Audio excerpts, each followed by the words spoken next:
Olá, muito boa tarde você internauta, produtor rural que nos acompanha aqui ao vivo no site Notícias Agrícolas.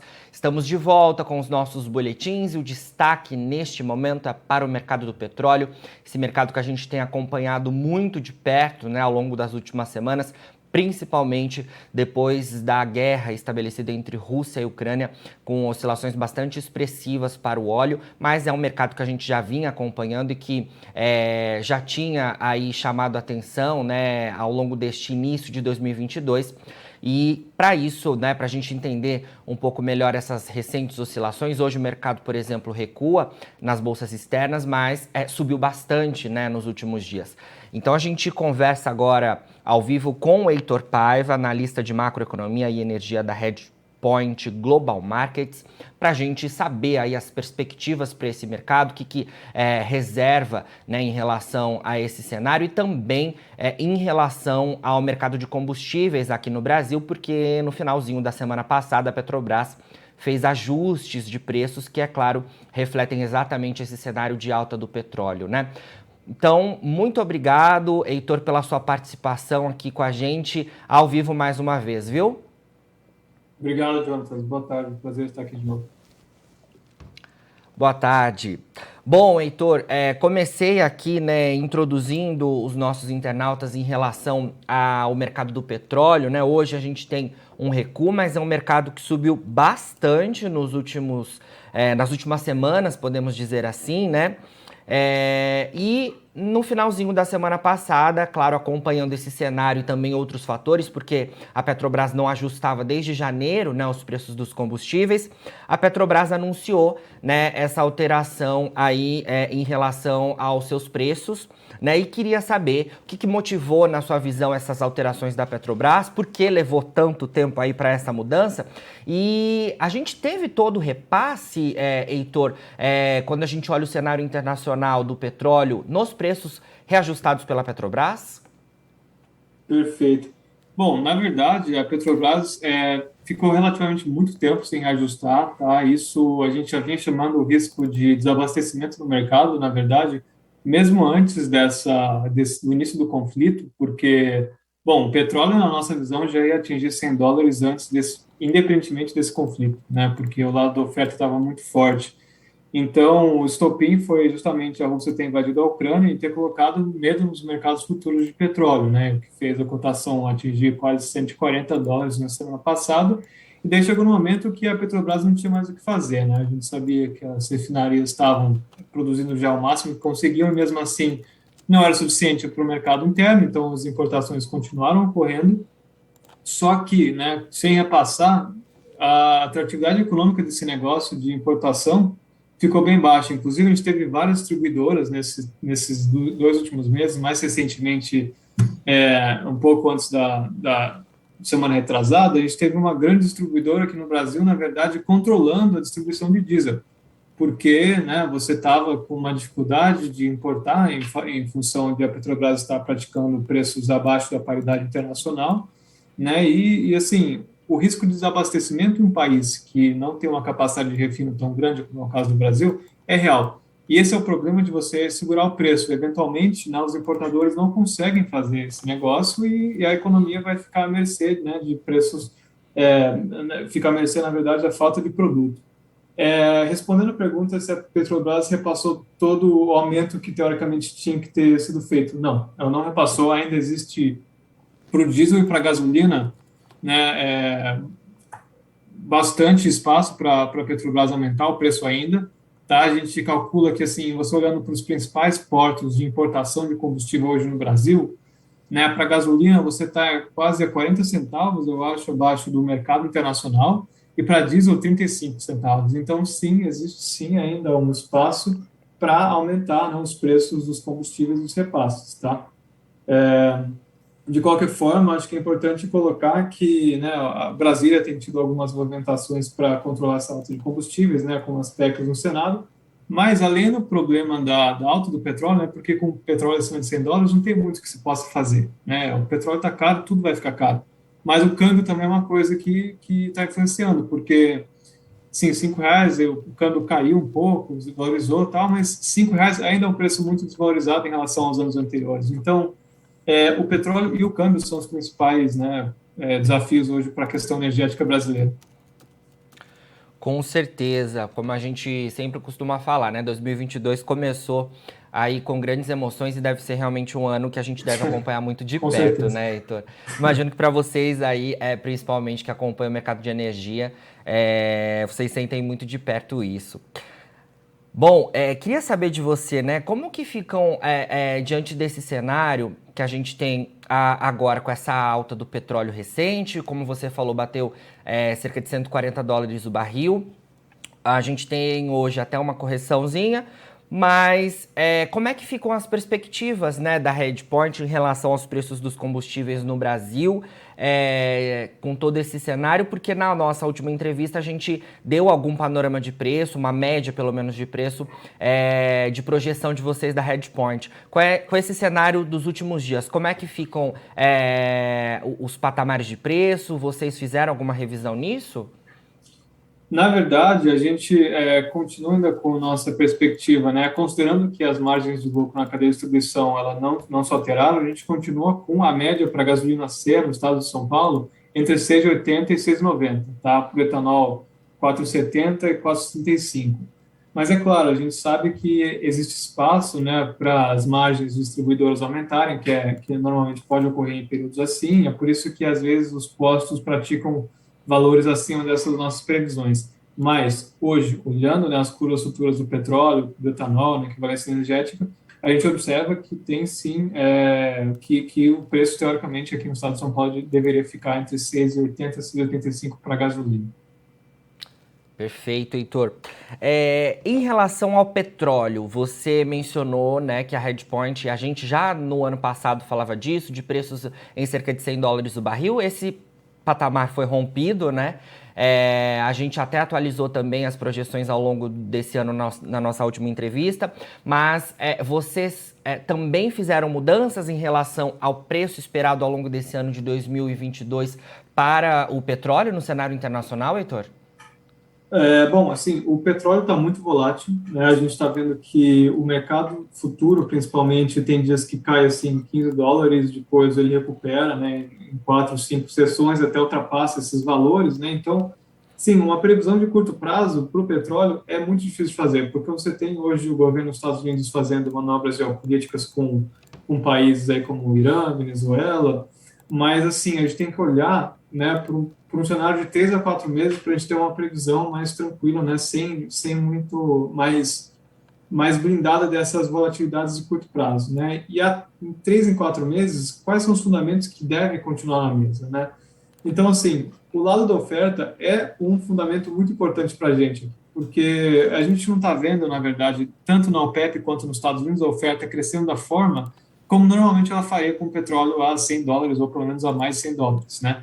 A gente vê a OPEP com muitos problemas em aumentar a oferta, isso antes da guerra, tá? Porque eles estavam com declínios naturais impostos, a capacidade ociosa em países relevantes do grupo estava já diminuindo, né? E os Estados Unidos, né, os produtores de óleo de xisto no sul do país, eles já, na verdade, mesmo antes dessa guerra, também já continuavam, pelo menos eles tinham essa estratégia financeira de não investir tanto, né? E retornar mais dividendos, mais retornos financeiros para os seus acionistas, e isso em detrimento do investimento em exploração e produção, né?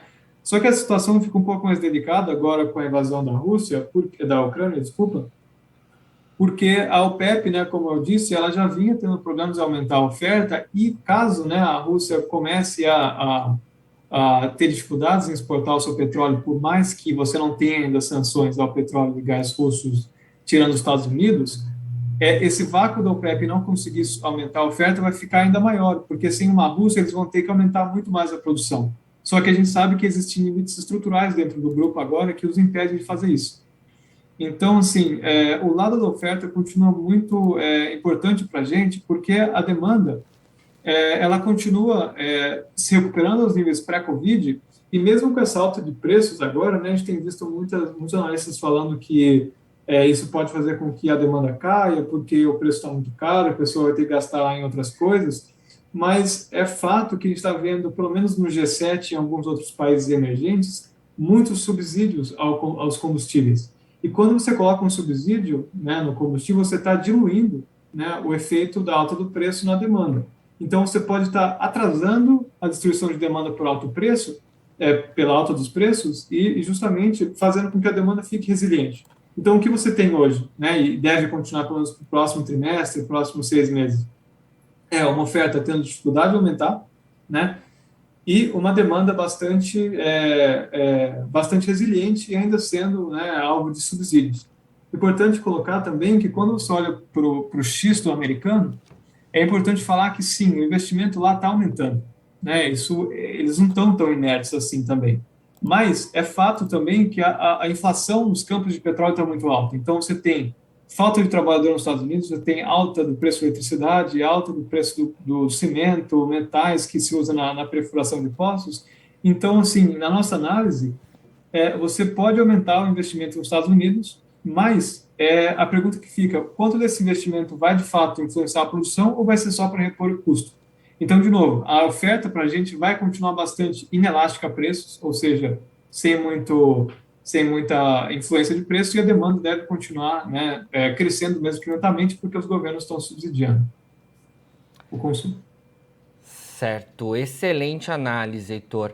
Bom, vamos falar um pouquinho sobre o mercado hoje, né? A gente até mencionou que hoje a gente tem uma correção nos preços. Estou aqui, tanto o WTI quanto o Brent estão operando em cerca de $102 o barril neste momento, uma queda de cerca de 6%. Falo isso para a gente trazer um pouquinho em relação às perspectivas, né, de preço, né? Como é que vocês veem os patamares de preço com essas perspectivas em relação à questão da guerra entre Rússia e Ucrânia? Vi algumas informações hoje de que a situação parece próxima de um acordo do que a gente via nos últimos dias. Também tem informações que circularam na imprensa internacional relacionadas ao aumento exponencial de casos de Covid na China, né? Esse é um fator também que preocupou os mercados, e queria saber se esses são fatores que de fato influenciam e o que mais está pressionando hoje as cotações do petróleo para baixo, apesar de ainda a gente estar acima do patamar de $100 o barril. Tá, bom, assim, é importante falar que, né, a correção de hoje, ela é muito em função da percepção de risco da guerra, né, que está teoricamente diminuindo, e dos lockdowns na China. Hoje a gente teve uma cidade muito importante na China, chamada Shenzhen, em lockdown, né? Lá é uma cidade com a população quase do tamanho de São Paulo, né? Cidade de São Paulo, quase 20 milhões de pessoas. Então, isso só em Shenzhen. Você está tendo mais restrição nas cidades grandes da China, porque eles tiveram essa política de não deixar o Omicron chegar no país, e a Omicron a gente sabe que é uma variante que se espalha muito fácil. E ela chegou agora definitivamente. Então, é muito provável que as cidades chinesas comecem a adotar cada vez mais restrição. Isso é muito ruim para a demanda de petróleo, especialmente agora, porque o país normalmente aumenta o consumo de petróleo e derivados agora, né, entre o mês 3 e o mês 6, saindo do Ano Novo Chinês, né, que é um feriado muito importante para eles. Então, sazonalmente falando, a demanda costuma aumentar na China agora. E com esses lockdowns, esse movimento sazonal pode ficar abaixo do que normalmente ele faz. Então, olhando para a China, é relativamente preocupante o que está sendo colocado lá, né, porque isso vai impactar a demanda, mas também a correção que a gente está vendo hoje é em função dessa percepção de risco que a guerra entre a Ucrânia e a Rússia está se acalmando, né? A gente saiu ontem na imprensa internacional alguns relatórios falando que a Ucrânia e a Rússia esperam assinar alguns acordos em 2 a 3 dias, né, que pode ser um destensionamento muito importante para esse conflito. Né? Só que aí eu pergunto, o mercado, depois que essa guerra termina, supondo, né, que essa guerra termine, ele vai voltar, né, a comprar as commodities russas da forma como acontecia antes ou não? Por quê? Por que eu digo isso? Porque assim, a gente sabe que muitos portos da Ucrânia, muitos portos da Rússia, mas na Ucrânia, na verdade, a gente tem minas militares, minas explosivas aquáticas que foram deixadas lá, e mesmo que a guerra termine, essas minas vão continuar lá, então o prêmio de risco no porto vai continuar elevado, né, o que vai pressionar as cotações do petróleo para baixo na Rússia, né, os preços físicos, e, portanto, pode colocar uma tendência de alta nos futuros, né? E também a questão que eu coloco é assim, muitas petrolíferas na Rússia, petrolíferas internacionais, saíram da Rússia. BP, Shell, ExxonMobil, Chevron, várias petrolíferas internacionais muito importantes saíram da Rússia. E quando esse conflito acabar, elas vão voltar? É muito provável que não. Então, assim, o mercado de petróleo pode ter, na verdade, mesmo com esse fim desse conflito, vai ter que encarar uma perda estrutural de oferta do petróleo russo, né? Porque o país ele está sancionado, não tem recurso, não tem como investir na própria produção, porque não tem acesso ao mercado internacional hoje de dólar. Então, é muito importante colocar isso em perspectiva, porque assim dá a entender que, bom, o conflito acabou, o risco vai embora. Não é necessariamente assim, né? O petróleo está caindo hoje 6%, 7%, mas, assim, a pergunta que fica é, será que essa interpretação está correta mesmo? Porque, dada a volatilidade do mercado ultimamente, assim, ele cai US$ 15 em um dia, nos outros 3 dias, 4 dias, sobe 20. Então, assim, eu acho que talvez o mercado esteja um pouco precipitado e também a gente não sabe quais acordos vão ser feitos, né? Porque a Ucrânia pode estar muito acuada agora e querendo assinar qualquer coisa. Então, assim, é importante colocar isso em perspectiva, porque às vezes o mercado, como ele está muito volátil, tende a exacerbar coisas que necessariamente não são tão assim definitivas, né? E o fim da guerra não presume, né, que o risco vai embora. O risco está aí, vai continuar por um bom tempo ainda. Então, a minha percepção é que a correção de hoje deve sim ser anulada, né? E por isso a nossa perspectiva para o Brent, pelo menos para os próximos 2 trimestres, é por volta de US$ 115 ainda. A gente não mudou a nossa perspectiva. Por quê? Porque a gente ainda acredita que o risco vai continuar aí e os mercados europeus e americanos estão procurando petróleo em regiões assim longe da Rússia, né? Então você tem procura, né, no mercado, no Oriente Médio principalmente. Isso coloca uma pressão de alta no preço do petróleo à medida que você aperta o balanço de oferta e demanda em locais que normalmente estariam mais tranquilos se a Rússia tivesse uma situação normal. Então, assim, acho que o mercado está um pouco precipitado hoje. Certo. Heitor, um outro ponto, né, que queria trazer para a nossa conversa, falamos em relação à China, né, esse aumento de casos aí que preocupou bastante o mercado do petróleo, assim como as bolsas também, né? Um outro ponto que eu acho que a gente pode falar e que também me parece que o mercado deve acompanhar ao longo dos próximos dias, ainda envolvendo a questão do coronavírus, é uma nova variante que a OMS, né, anunciou que tem monitorado, a Organização Mundial de Saúde, que é uma variante que combina a Ômicron com a Delta. Então é um outro fator importante aí que a gente pode seguir acompanhando ao longo dos próximos dias com possível impacto para a demanda, porque sempre o mercado reage muito a isso, né? Então podemos acompanhar isso aí ao longo dos próximos dias. Queria saber também, Heitor, em relação à sanção dos Estados Unidos com a Rússia, né? Tivemos esse anúncio do presidente Joe Biden, né, de sanção ao petróleo, a outros produtos ligados ao setor de energia, mas ainda não tivemos um posicionamento da União Europeia, né, porque, como falamos, costumamos sempre falar, a União Europeia depende bastante, né, do petróleo e de outros produtos da Rússia. Você acredita que a União Europeia pode, de alguma forma, em caso de um tensionamento maior em relação à Rússia e Ucrânia, de fato, partir para as sanções nos produtos de energia da Rússia ou não? Ainda mais com esse cenário que a gente colocou, que você muito bem mencionou, de menor tensionamento, de possibilidade de um acordo aí nos próximos dias entre as duas partes. Olha, a gente tem que colocar uma coisa em perspectiva, né? Os Estados Unidos sancionaram o petróleo e o gás russo, né? Colocaram embargo, porque quando você olha para o portfólio de importação americana, tanto de petróleo e gás, principalmente de petróleo, a Rússia é muito irrelevante, né? Você tem hoje o quê? 3% de todo o petróleo que a Rússia importa, que os Estados Unidos importam, vem da Rússia, né? Ou seja, é muito pouco. Então isso faz com que o Biden possa dizer não ao petróleo russo com mais tranquilidade do que, por exemplo, outras regiões que têm uma dependência, assim, que não é de hoje, é histórica, né? Então, por exemplo, hoje, aproximadamente quase 35% de todo o petróleo que vai para a União Europeia vem da Rússia, né? Então, isso sem contar o gás, né? Porque você tem países na Europa que mais da metade do gás vem da Rússia. Então, eu não espero ver, pelo menos agora, sim, a Europa colocando sanções no petróleo e gás russo. Inclusive, se você pega, né, os fluxos de gás entre a Rússia e a Europa, você vê que de ontem para hoje, né, eu estava vendo os gráficos hoje, eles voltaram a aumentar. Então, assim, existe demanda, a Europa continua comprando, né, petróleo e gás da Rússia e deve continuar. Por quê? Porque a Europa depende, né, Mas isso não quer dizer que a longo prazo as coisas possam mudar, né? Quer dizer, não possam mudar.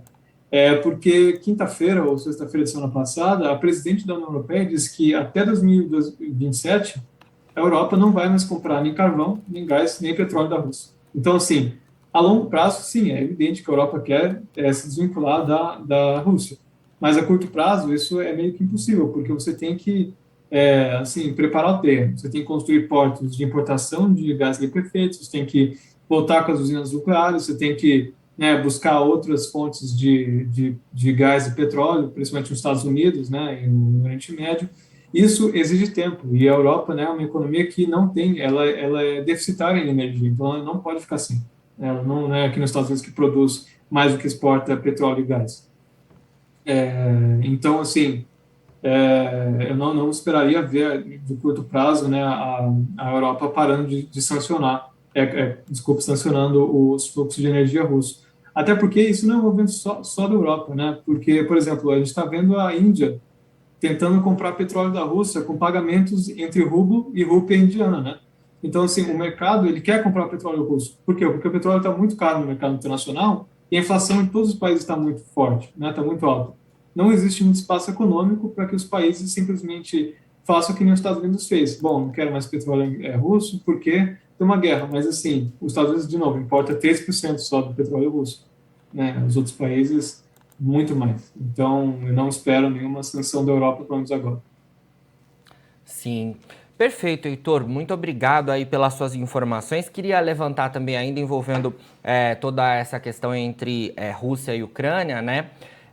E trazendo mais informações. É claro que a gente aqui tem um espaço limitado de tempo, mas a Redpoint vai promover, né, mais um webinar em relação a toda essa questão e como o mercado de commodities se viu, né, impactado por todo esse cenário. Queria levantar aí para você, convidar quem tiver interesse em participar dessa transmissão de vocês ainda nessa semana, né?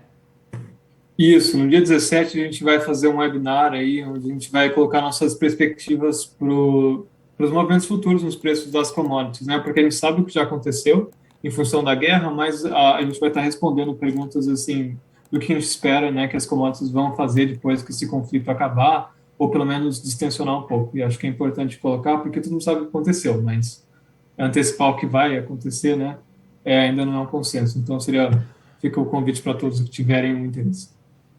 Com certeza, Heitor. Obrigado, então, mais uma vez pelas suas informações. Obrigado também pela sua entrevista aqui, também pelas informações que você cede aqui para a gente ao longo dos dias, né? Tanto no início da invasão da Rússia à Ucrânia, você nos acompanhou aqui trazendo informações em primeira mão e também a gente produziu um material bastante interessante no dia da sanção dos Estados Unidos, né? Em relação ao petróleo russo, né? E você também trouxe sua análise aqui da Redpoint pra gente. Então, obrigado aqui pelas suas informações e mais uma vez pela sua entrevista ao vivo aqui com a gente, viu?